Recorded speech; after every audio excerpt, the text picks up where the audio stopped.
Last September, one ordinary morning almost took my father's life. And the most painful part is that I was the doctor who told him not to worry. I have worked in cardiology for 17 years. I have performed thousands of cardiac procedures, studied cardiovascular disease, attended medical conferences, and helped save many lives. But when my own father called me that morning, I failed to recognize the danger. At exactly 7:22 a.m., my phone rang. "Son," he said, breathing heavily, "I feel dizzy, my heart is racing, and something doesn't feel right." My father rarely complained. He came from a generation that believed discomfort should simply be endured. He would never call his busy son unless he was genuinely frightened. But instead of treating his symptoms as an emergency, I reassured him. I told him to sit down, drink some water, breathe slowly, and wait for the feeling to pass. I did not tell him to call an ambulance. 48 minutes later, my mother called me screaming. My father had collapsed in the kitchen, his lips were turning blue and she could not feel a pulse. The ambulance arrived within 6 minutes. Paramedics worked on him for nearly 12 minutes before they were able to restore a stable heart rhythm.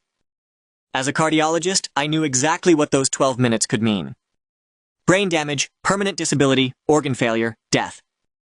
Suddenly, every medical statistic I had ever studied had my father's face attached to it.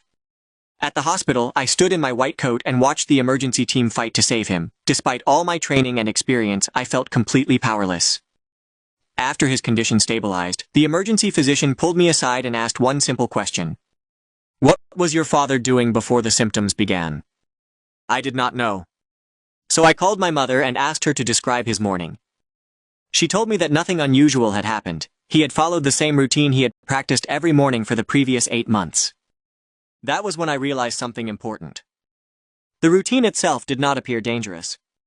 But the timing of that routine, combined with the natural stress the body experiences after waking, may have created the perfect cardiovascular storm.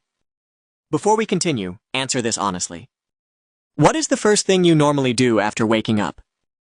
Do you immediately stand up, reach for coffee, check your phone, exercise, take a cold shower? Your answer may reveal more about your cardiovascular risk than you realize. My father survived. He spent 3 days in intensive care and needed 2 weeks of recovery before returning home.